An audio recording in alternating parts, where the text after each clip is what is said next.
My name is Bertha A. Whitten, and I was 34 years old when I realized my family had decided my daughter didn't deserve a seat at their table. Last Christmas morning, Zoe woke up bouncing around the living room like the world was made of glitter and sugar. She's 9, old enough to pretend she doesn't believe in magic anymore, but young enough that her eyes still light up when something good happens. I'd been saving for months to get her the one thing she'd never asked for outright, a brand new iPhone. Not because she needed it, but because she'd earned it. Long nights of homework. A science project she poured herself into, a kid who tried hard even when no one was watching. I wrapped it in 3 layers of Frozen-themed paper, the kind she loved when she was younger. When she tore it open and saw the phone, she froze, then looked up at me like she needed confirmation that it was real. That look made every overtime shift worth it. I'd already set everything up the night before: contacts, games, parental controls, even the wallpaper. Or so I thought. She pressed the power button, smiled, then frowned. "Mama," she said quietly. "Who's that?" I took the phone from her hands and felt my stomach drop. The lock screen wasn't what I'd set. It was a photo of my sister Claire, her husband Greg, their 2 kids, and Zoe, taken at a backyard barbecue years ago. I hadn't saved it. I didn't even remember having it on my phone. Zoe didn't understand. She just thought it was weird. I told her it must be a glitch and started checking the settings. Everything else looked clean. No messages, no photos, no contacts, just one calendar event scheduled for that day at 4 p.m., dinner at Claire's. The Apple ID logged into the phone wasn't mine. I checked the receipt again. The phone was new, sealed, purchased legitimately. The account had been accessed days earlier, but the only device tied to it was the one in my hand. At 12:10 p.m., my phone buzzed. A text from my mom. "Hey, Bertha, quick change of plans. Just keeping it small this year. Claire's hosting for her in-laws. Let's do something next week, maybe. Love you." I read it 3 times. We were already dressed. The pie Zoe helped me bake the night before was cooling on the counter. She didn't ask questions. She just sat at the table, flipping through empty screens, waiting for me to explain something I didn't yet understand myself. I told her we'd figure something out. Maybe a movie. Maybe pancakes. I couldn't tell her the truth, not yet. At 4:03 p.m., I opened Find My iPhone. Family sharing was still active. The location pinged instantly. Claire's house. I didn't go right away. I waited 2 hours, cleaned up wrapping paper, poured a glass of wine I didn't drink. Then I packed up the pie, told Zoe to grab her jacket, and drove. Claire's car was in the driveway. So were my parents. The porch light was on. Through the front window, I could see Christmas lights and a child running past in a sparkly red dress. When Claire opened the door and saw me standing there with Zoe and the pie, she froze. I didn't say a word. I just held up the phone. That was when everything began to unravel. Claire didn't invite us in. She didn't smile or fake surprise. She just stood there, one hand on the doorframe, eyes flicking from my face to the phone in my hand, like she was calculating how much damage control she'd need. Before she could say anything, Greg appeared behind her, already tense, already irritated, like my presence was an inconvenience instead of a consequence. "What are you doing here?" he snapped, loud enough that I knew the kids inside could hear him. I still didn't raise my voice. I held the phone out a little higher so he couldn't pretend not to see it. My dad appeared next, stepping into the hallway with that familiar look he always wore when conflict showed up, the one that said he wanted it to go away without him having to choose a side. My mom stood behind him, arms crossed, lips pressed together, already shaking her head like I was embarrassing her by existing. No one denied it. That was the part that stayed with me. Not one of them tried to lie. Claire wouldn't look at me. Greg puffed himself up like this was some kind of power play. My parents acted like they were witnessing an argument between neighbors, not their own daughter being cut out of Christmas. I asked one question, not to Greg, not even to Claire. I looked straight at my dad. "Where did the phone come from?" He hesitated. I watched his eyes shift to Claire, then to my mom, then back to the floor. That hesitation told me everything I needed to know. I asked again, slower this time. Whose idea was it to give my daughter a used phone, log it into someone else's account, and invite her to a dinner she wasn't supposed to know about? Still nothing. Claire finally spoke, her voice flat, impatient.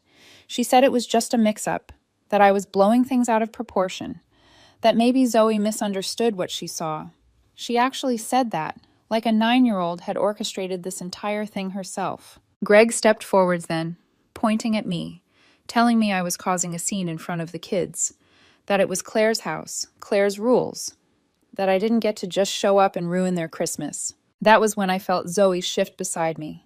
She was still holding the pie, gripping it so tightly her knuckles were white. She hadn't said a word since we arrived. She was just staring at Greg, eyes wide, trying to understand why a man who used to joke with her at barbecues was suddenly yelling at her mother. I knelt down and told her gently to go back to the car and wait.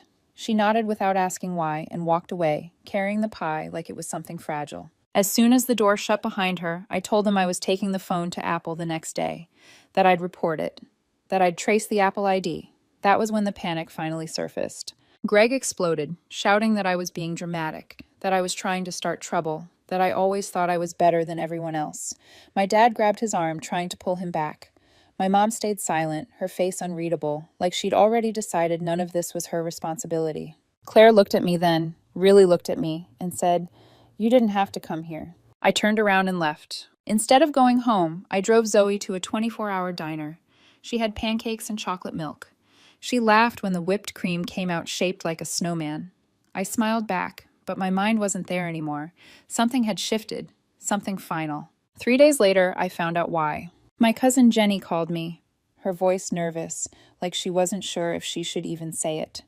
"Hey," she said, "did you know Claire flipped out after she saw Zoe in the newspaper?" That was when everything clicked. Zoe had won a regional science award 2 weeks earlier. It wasn't just a certificate and a handshake. Her school received a small grant because of it. There was a photo in the local paper, Zoe standing in front of her project, smiling like she'd discovered something important about herself. I hadn't told anyone in my family, not because I was hiding it, but because I'd learned a long time ago that sharing good news with them came with a price. Jenny told me she'd commented on the article on Facebook, tagging me and Zoe without thinking much of it. That was all it took. Claire saw it, and apparently that night at my parents' house, she lost it. She went on about how I was pushing Zoe too hard, how it wasn't healthy, how kids needed to just be kids, and then she said the part that made everything else fall into place. She didn't want her kids feeling less than on Christmas. She didn't think it was fair for Zoe to be the center of attention again. So Claire suggested keeping things low-key. Just her family, her in-laws. My parents agreed immediately. No pushback, no hesitation. Just like that, Zoe and I were erased from Christmas because my daughter's success made them uncomfortable. I sat with that for a full day. I didn't cry. I didn't rant. I just let it settle until it stopped surprising me. Then I opened my banking app. For the last 12 months, I'd been covering Claire's rent, $3,200 a month. Quietly, no strings. Ever since Greg got laid off and they needed help staying in their neighborhood so the kids wouldn't have to change schools, Claire said they'd only need a few months. It had been a year. I never told anyone, not my parents, not my cousins. I didn't want praise, I just wanted my niece and nephew stable. I canceled the auto payment. When the rent cycle hit and the payment didn't go through, Claire texted me saying there must be a bank glitch. I left her on red. A few hours later, she texted again, this time sharper. By evening, she'd called 4 times. I didn't answer any of them. The next morning, my mom messaged me. "Bertha, I know you're upset, but this is unnecessary. Can you please not make things harder for your sister?" No mention of Zoe, no apology, no acknowledgement of what they'd done. That's when I understood this wasn't going to fix itself. They didn't think they'd done anything wrong. To them, I was just being emotional, overreacting, making things difficult. Claire didn't waste time. 3 days after the rent payment failed, she sent me a long email about how families go through rough patches, how she was hurt by the way I handled things, how she never meant for Zoe to feel excluded. She closed it with a line saying it wasn't Zoe's fault, which somehow made it worse, like my child was an accident in all of this. I didn't respond. The next day, Greg texted me. No greeting, no punctuation. "You need to fix this." I blocked his number. That week, the family group chat lit up for the first time since Christmas Eve. My mom posted a photo of Claire's kids building a gingerbread house. A few aunts reacted with heart emojis. Then my dad added, "So proud of these angels. Real team spirit." I left the group chat. Jenny called me not long after and said Claire was furious with her for telling me the truth. Then she dropped something else. My parents had planned a post-Christmas sleepover for all the grandkids, like they did every year. Claire told them she didn't want Zoe there, said she didn't want to deal with the tension. My mom agreed again. I didn't tell Zoe, I just told her plans changed. She didn't ask why, but she stopped talking about school as much. She went quiet when I asked about her drawings. One night I caught her flipping through that iPhone again, staring at the lock screen like she expected it to change. I took the phone and put it in a drawer. Claire, meanwhile, started spiraling. Without the rent money, things moved fast. Jenny heard from a friend in property management that a notice had already gone out. Claire posted vague Instagram stories about betrayal and fake generosity. What hurt wasn't the posts. It was how quickly my parents became her mouthpieces. My dad called, saying Claire was struggling and they were trying to keep the family together. I asked if he remembered who'd kept Claire afloat for the past year. He said they were all just trying to move past this. Then my mom tried. She told me Claire was embarrassed and didn't know how to apologize, told me this family needed me. I asked one question. Did you really agree to cut your only granddaughter out of Christmas? She paused, then said it wasn't like that. That was enough. From there, everything started to crack. I pulled out of the joint family vacation we'd planned for spring. I'd booked the rental cabin under my name months earlier, paid the deposit myself, handled the logistics the same way I always did. I canceled it quietly, no announcement, no explanation. Claire noticed within 20 minutes and texted me, "So you're really going to ruin it for everyone now? Grow up." I blocked her without replying. That's when the invitations stopped. First, it was Claire's son's birthday party. Then my cousin Melissa's daughter. The kind of quiet, gradual exclusion that's meant to punish without leaving fingerprints. No one said anything. No one asked why Zoe wasn't there. No one checked in except Jenny, who told me she felt like she was watching a slow-motion car crash and couldn't look away. She asked if I was going to forgive them. I told her no. This wasn't about forgiveness. It was about boundaries, about drawing a line and holding it, about making sure Zoe never grows up thinking that being good at something means being punished for it. And still, I wasn't done. I remembered something else. Last March, Claire asked me to co-sign a private school application for Lucy. She said it was just a formality, something about income brackets and boosting eligibility. I'd forgotten about it completely, but I'd never removed my name. That was the last thread. I called the school on a Tuesday morning and told them I needed to remove myself as co-signer on Lucy's enrollment documents. The woman on the phone sounded surprised. She asked if something had changed. I said yes. She told me I'd need to submit the request in writing. I did it within the hour. By Wednesday afternoon, the application was under review. Friday morning, Claire called me from a number I didn't recognize. She didn't bother with pleasantries. "What the hell did you do?" I hung up. 2 hours later, Greg texted from another number. "You really think this fixes anything? You think you're better than everyone." I blocked him too. That evening, I took Zoe to our favorite faux place. We went home and made popcorn. She wanted to rewatch that claymation Christmas movie with the abominable snowman. It was the first time in weeks I saw her truly relax.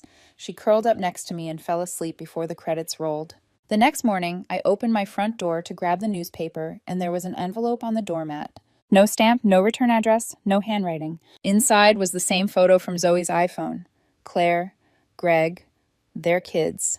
Zoe, taken at a family barbecue years ago. But this time, someone had drawn a thick black X over Zoe's face. On the back, written in pen, were the words, "Enjoy your win. Hope your daughter learns what losing feels like soon." I stood there for a full minute, heart pounding. I checked the hallway cameras. Nothing. No one had come to the door overnight. The building's front entrance locks automatically after 10 p.m. It was subtle, careful. It was a threat. I put the photo in a drawer, the same drawer where I'd shoved the iPhone. I didn't tell Zoe. I didn't even tell Jenny. But something in me hardened after that. The anger faded. What replaced it was focus. On Monday, Jenny called, whispering like she was sharing classified information. Claire and Greg had pulled Lucy out of her private school. They couldn't afford tuition without financial aid. Claire tried to bluff her way into a payment plan. It backfired. Lucy would be finishing the year somewhere else. No backup plan, just chaos. Later that afternoon, I got a direct message on Instagram. It was from Lucy. "Why is my mom blaming you for everything? What happened?" She's 12, caught in the middle of something she didn't create. I stared at the message for a long time. I didn't respond. There was nothing I could say that wouldn't put a child in the middle of an adult war. The silence in the family got louder that week. My parents started posting old family photos on Facebook. Captions like, "Some people come and go, but family is forever." Jenny sent me screenshots with dry commentary. Then, just when I thought it couldn't get clearer, my dad showed up at my door. He looked smaller, not angry, just tired. He said he wanted to clear the air. I let him talk. He told me Claire and Greg were probably moving in with them, said things had gotten out of hand. Then he slipped. He told me it wasn't all Claire's idea to keep Zoe out of Christmas, that my mom had suggested it, said it might be better this way to avoid competitive tension. That was the moment everything snapped into place. I asked him if Zoe was even mentioned in any of their holiday plans. He didn't answer, just stared at the floor. I closed the door after he left and sat down. It wasn't grief, it was clarity. And then, 3 days later, I got a letter from a credit monitoring agency. Someone had tried to open a credit card in my name. The credit alert sat on my kitchen table like a dare. Someone had tried to open a credit card using my full legal name, address, date of birth, everything. The application had been flagged and declined, but the message was clear. This wasn't an accident. This was someone reaching for control after realizing they'd lost it everywhere else. I wasn't even shocked. That was the part that scared me the most. I called the credit agency, reported the attempt, froze my credit, and changed every password I could remember. Then I went through my old files, the ones I hadn't touched in months. School forms, financial aid paperwork, copies of tax returns.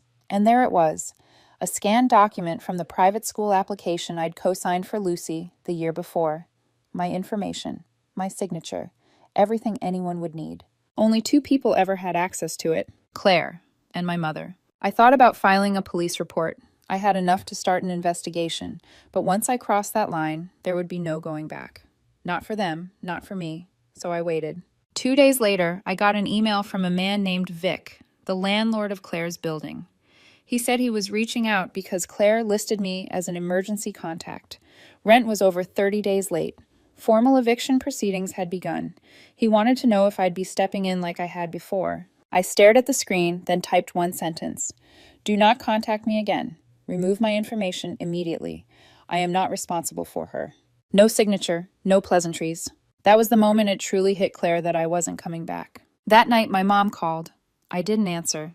Then she texted, "We need to talk. I had no idea things had gotten this far. Please don't destroy your sister."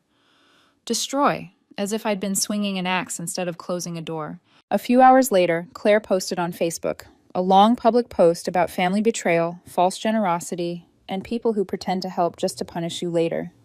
No names, but it didn't need them. Comments poured in. Vague sympathy, confused questions. A few shared posts from Greg about watching people show their true colors. I stayed silent. Zoe noticed the tension anyway. She asked why we didn't go to Grandma's house anymore. I told her the truth, just enough of it. I said some people weren't being kind and that it wasn't a place we needed to be right now. She nodded and went back to her drawings. A week later, Jenny confirmed Claire and Greg had moved in with my parents. Said she ran into them at the grocery store. Greg was arguing with someone in the parking lot.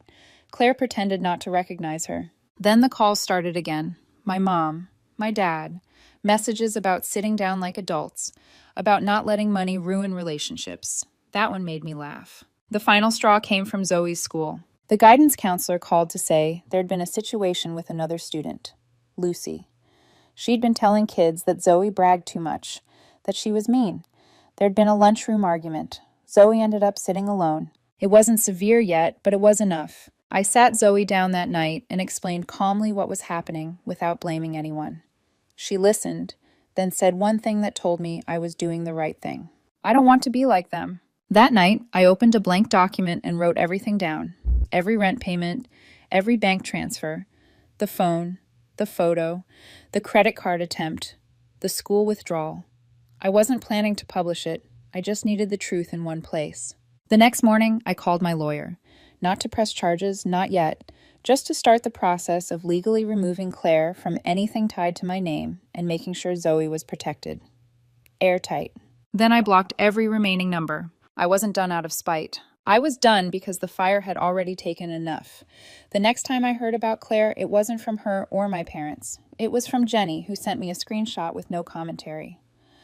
A GoFundMe page. The title read, "Help Us Rebuild a Family Torn Apart." Claire had posted it with a carefully staged photo of her kids sitting on my parents' porch, eyes down, faces solemn. The caption talked about betrayal, about being forced out of their home, about someone they trusted turning their back on them when they needed help most. She never used my name. She didn't have to. The implication did the work for her. I scrolled through the comments slowly. Strangers offering prayers. $10, $20, $50. A few cousins chiming in with hearts. Greg's sister, the one who once cried on the phone asking me for a job referral, posted about standing strong. Claire had taken the only thing she had left and turned it into a weapon, the story. I didn't respond publicly. I didn't post screenshots or write a rebuttal. I did something quieter. I flagged the fundraiser through the platform's reporting system and attached documentation, proof that the eviction wasn't the result of some sudden tragedy, just unpaid rent, proof that I'd been listed as an emergency contact without consent, proof that the narrative was false. 2 days later, the fundraiser vanished. Jenny texted me to confirm Claire had lost access to whatever little money had come in. Not much. A few $100s. Enough to sting. Enough to let her know I was still paying attention. The fallout came fast. Greg called Jenny drunk one night, slurring about how I'd ruined his family, how Zoe was going to end up just like me, angry and alone.